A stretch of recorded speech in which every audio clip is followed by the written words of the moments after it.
आज की इस वीडियो में हम पढ़ने वाले हैं वर्ण एवं वर्णमाला, है ना। पहले हम पढ़ेंगे कि वर्ण की डेफिनेशन क्या होती है और वर्णमाला की डेफिनेशन क्या होती है। उच्चारण के आधार पर स्वर कितने होते हैं, व्यंजन कितने होते हैं, संयुक्त व्यंजन कितने होते हैं, ठीक है, और कौन कौन से ऐसे दो व्यंजन होते हैं जो अयोगवाह भी होते हैं, ठीक है। वो आज सब अपन क्लियर करने वाले हैं, तो प्लीज़ वीडियो के लास्ट तक बने रहिए ताकि आपको सारी चीज़ें इनमें समझ में आ जाएं। ये भी बताने वाले हैं कि कौन कौन से ऐसे व्यंजन होते हैं जो कंठ से बोले जाते हैं, जो का वर्ग के होते हैं, टा वर्ग के होते हैं, ता वर्ग के होते हैं ना। ये सारी चीज़ें अपन आज कंप्लीट करने वाले हैं इस वीडियो में, तो प्लीज़ वीडियो को स्किप मत किया कीजिए, ठीक है। वीडियो को लास्ट तक देखा कीजिए ताकि आपको सारी चीज़ें क्लियर समझ में आ जाए। तो चलिए अपन वीडियो की ओर बढ़ते हैं, ठीक है। इसमें क्या लिखा हुआ है, वर्ण। अपन पढ़ते हैं कि वर्ण की डेफिनेशन क्या होती है। इसमें लिखा हुआ है वर्ण भाषा की सबसे छोटी इकाई है ना। क्या है, वर्ण भाषा की सबसे छोटी इकाई होती है, ठीक है। वर्ण उस मूल ध्वनि को कहते हैं जिसके खंड या टुकड़े नहीं किए जा सकते, है ना। जैसे इसमें लिखा हुआ है छोटा आ, बड़ी ई, का, खा इत्यादि, इनके टुकड़े नहीं किए जा सकते हैं, ठीक है। अब अपन को याद हो जानी चाहिए कि इसमें क्या है। अब इसका दूसरा पॉइंट क्या हो जाएगा, इसका उदाहरण स्वरूप मूल ध्वनियों को इस प्रकार स्पष्ट किया जा सकता है। जैसे उदाहरण के तौर पर इस प्रकार भी स्पष्ट किया जाता है, जैसे आम शब्द में 3 मूल ध्वनियां हैं, है ना। अब आम शब्द में 3 मूल ध्वनियां किस प्रकार हो जाती हैं, जैसे अपन पढ़ते हैं आ म, है ना, तो बड़ा आ आ जाता है, फिर प्लस में माँ में हलंत आ जाती है क्योंकि छोटा आ जाता है म आ, है ना। जैसे छोटा बड़ा आ हो गया, प्लस छोटा माँ हो गया और प्लस छोटा आ हो गया। जैसे आम, माँ में लास्ट में आ ही जाता है तो उसको अपन को आ भी लिखना पड़ जाता है, ठीक है। फिर लिखा है इन्हीं अखंड मूल ध्वनियों को वर्ण कहते हैं, है ना। इन्हीं जो अखंड मूल ध्वनियाँ होती हैं इन्हें क्या कहते हैं, वर्ण कहते हैं।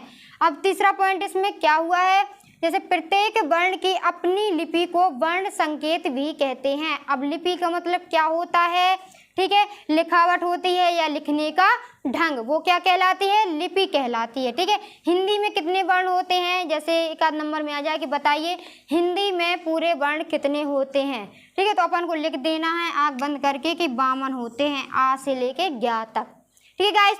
तो चलिए अब अपन पढ़ते हैं कि वर्णमाला क्या होती है। चलो अपन लिख के बता देते हैं, क्लियर समझ में आ जाता है। जब तक इसका स्क्रीनशॉट ले लीजिए, ठीक है। चलो आगे की तरफ बढ़ते हैं। अब तो जैसे कि आप देख सकते हैं हमारा यहाँ पे लिख चुका है, तो चलिए पढ़ते हैं।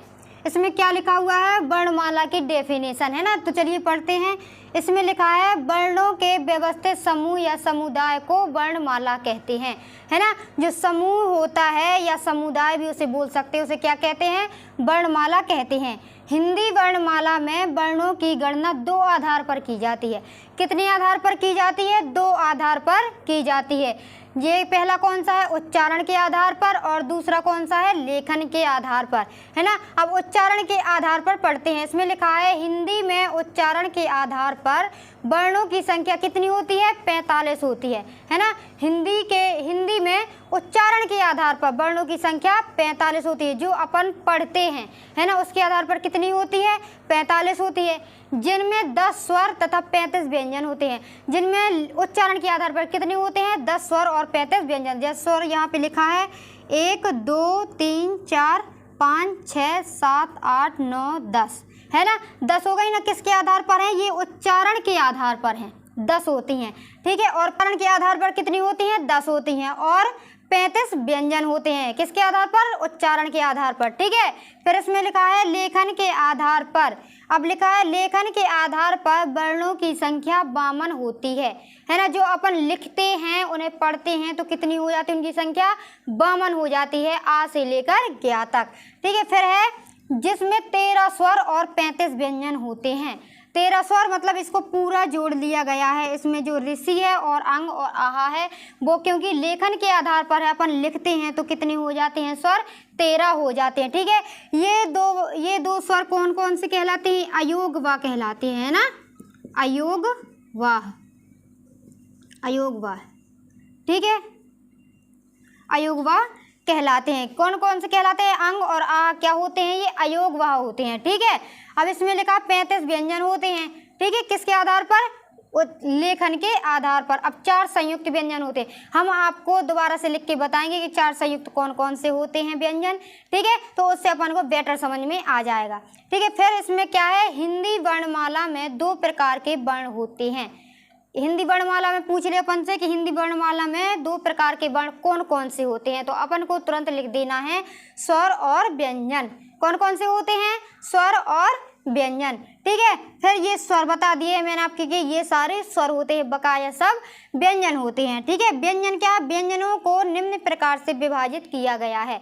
अब हम आपको विभाजित करके बताएंगे, जैसे का वर्ग हो गया, टा वर्ग हो गया, ता वर्ग हो गया, पा वर्ग हो गया, है ना। इस प्रकार से बताएंगे कैसे कंठ से बोला जाते, कौन कौन से वर्ण होते हैं जो कंठ से बोले जाते हैं, लेकिन वो सभी क्या होते हैं, व्यंजन वर्ण ही होते हैं। तो चलिए लिखते हैं, फिर आपको समझाते हैं। तो जैसे कि आप देख सकते हैं, मैंने यहाँ पे वर्णों के उच्चारण लिख दिए हैं कि अपन को वर्णों के उच्चारण कैसे करने हैं, ठीक है। कैसे होता है वर्णों का उच्चारण, किस चीज़ से स्पर्श होकर जो अपने मुंह होता है वह कहाँ कहाँ से स्पर्श होकर उच्चारण निकलता है, ठीक है। तो सबसे पहली बात आती है कंठ की, तालव्य, मूर्धन्य, दंत और ओष्ठ। इसका मतलब क्या होता है, सबसे पहले अपन ये जान लेते हैं कि इसका आखिरकार मतलब होता क्या है। सबसे पहले अपने मुंह में क्या आता है, कंठ आता है, मतलब गला, ठीक है। फिर दूसरी बार क्या आता है, अपना तालव्य आता है, जो जीभ के जस्ट ऊपर होता है वो कहलाता है तालव्य, ठीक है। फिर क्या आता है, अपना मूर्धन्य आता है। मूर्धन्य क्या होता है, अपने मसूड़े होते हैं, जो अपने तालु के बाद आता है वह मसूड़े होते हैं, ठीक है, वो मूर्धन्य कहलाता है। फिर आता है अपना दंत, जो मसूड़े होते हैं वह मसूड़े के बाद क्या आता है, अपने दांत आते हैं, ठीक है। फिर आता है ओष्ठ, मतलब ओंठ होते हैं जो अपने, वो सबसे बाद में आते हैं ओष्ठ। तो इसी प्रकार से अपन सीखेंगे कि ये कंठ है, तालव्य है, मूर्धन्य, दंत है, ओष्ठ है। इनका उच्चारण जब होता है इन वर्णों का को, तो किस चीज़ से अपनी जीभ स्पर्श कर रही है, स्पर्श के जरिए आपको पता चल जाता है कि ये कौन सा वर्ण है और ये कहाँ से स्पर्श हो रहा है, ये कंठ का है कि तालव्य का है कि मूर्धन्य का है कि दंत का है कि ओष्ठ का है ना। अपन के उच्चारण से पता चल जाता है कि ये वर्ण कौन से हैं, ठीक है। तो चलिए अपन पढ़ते हैं। जैसे का वर्ग के अंतर्गत आते हैं, पढ़िए, आप खुद पढ़िए तो आपको खुद पता चलिए कहाँ से आवाज़ निकल रही, कहाँ से अपना उच्चारण हो रहा है, ठीक है। इसमें लिखा है का, खा, गा, घा, इया, नहीं सॉरी अड़ा, ठीक है। क्या है, का, खा, गा, घा, अड़ा। कहाँ से आवाज़ निकल रही है, अपने गले से, मतलब कंठ से आवाज़ निकल रही है, ठीक है। तो ये क्या हो जाता है, कंठ हो जाते हैं। का वर्ग किसके अंतर्गत आते हैं, कंठ के अंतर्गत आते हैं, जो 5 वर्ण होते हैं। जैसे अपन बोल दें का, खा, गा, घा, अड़ा, खुद बोलिए, आपको खुद पता चल जाएगा अपनी आवाज़ कहाँ से निकल रही है, कंठ से आवाज़ निकल रही है, ठीक है। ये क्लियर हो गया। अब देखिए, अब बात आती है चा वर्ग की, कि चा वर्ग के अंतर्गत क्या क्या आते हैं, जो अपन बोलते हैं कहाँ से उनका उच्चारण हो रहा है, ठीक है। अपनी जीभ किस चीज़ को स्पर्श कर रही है, मुंह के अंदर किसे स्पर्श कर रही है, वो ध्यान देना है, ठीक है। क्या लिखा है इसमें, चा, छा, जा, झा और इया, ठीक है। ये क्या स्पर्श कर रही है, अपना तालु स्पर्श कर रही है ना, जो अपनी जीभ है वो तालु स्पर्श कर रही है। खुद बोलिए, जैसे हो गया चा, चा हो रही ना जीभ स्पर्श तालु में, छा, जा, झा, इया हो रही है तालु में स्पर्श, तो ये क्या कहलाते हैं, तालव्य हो जाते हैं।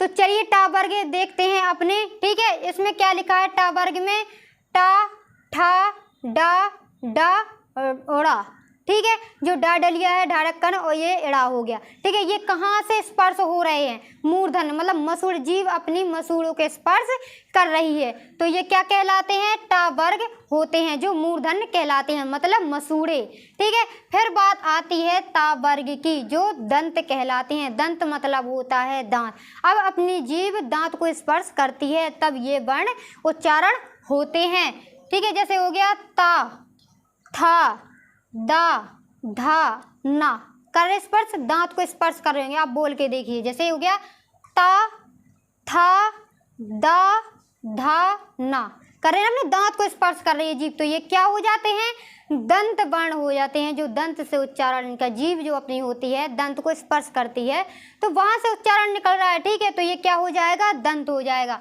फिर बात आती है पा वर्ग की, ठीक है। पा वर्ग में ओष्ठ होता है, जो अपने लास्ट में आता है, वो होते हैं ओंठ, ठीक है। ओंठ का मतलब क्या होता है, ओष्ठ हो जाते हैं। जैसे आप बोल के देखिए, ये वर्ण पा, फा, बा, भा, मा। अपने लिप्सिंग हो रही है ना इसमें, मतलब ये अपने जीभ से अपने जो ओठ टकरा रहे हैं उनको ही ओष्ठ बोलते हैं। तो ये क्या कहलाते हैं? ओष्ठ कहलाते हैं। ये वह वर्ण होते हैं जो अपने जी ओष्ठ से उच्चारण होते हैं, जैसे पा, फा, बा, भा, मा। ठीक है गाइस, तो फिर बात आती है अंतस्थ व्यंजन की, कि अंतस्थ व्यंजन क्या कहलाते हैं। ठीक है, अंतस्थ मतलब अंदर से, जो अंदर से आवाज़ निकले, किसी भी चीज़ से अपनी जीभ स्पर्श नहीं करती है और डायरेक्ट अंदर से आवाज़ निकलती है। जैसे आप खुद बोल के देख लीजिए, या, रा, ला, वा, या, रा, ला, वा, है ना, अंदर से आवाज़ निकल रही है, किसी चीज़ से स्पर्श नहीं हो रही है, तो ये क्या कहते हैं? अंतस्थ व्यंजन कहते हैं। ठीक है, फिर बात आती है ऊष्म व्यंजन की, कि ऊष्म व्यंजन का मतलब क्या होती है? जो गर्म हवा होती है अपनी अंदर से बाहर निकलती है इन वर्णों का उच्चारण करते समय। देखिए आप, जैसे सा, सा, हा, हवा टाइप की निकलती है। ठीक है, ऊष्मा निकलती है गरम गरम, तो ये इनका उच्चारण होता है सा, हा। ये क्या कहलाते हैं? ऊष्म व्यंजन कहलाते हैं। ठीक है, अब बात आ जाती है संयुक्त व्यंजन की, कि अपन से कोई पूछ रहे हैं कि संयुक्त व्यंजन कितने होते हैं, तो अपन को बता देना है कि संयुक्त व्यंजन 4 होते हैं। कितने होते हैं? 4 होते हैं। ठीक है, जैसे छा, त्रा, ज्ञा, स्रा।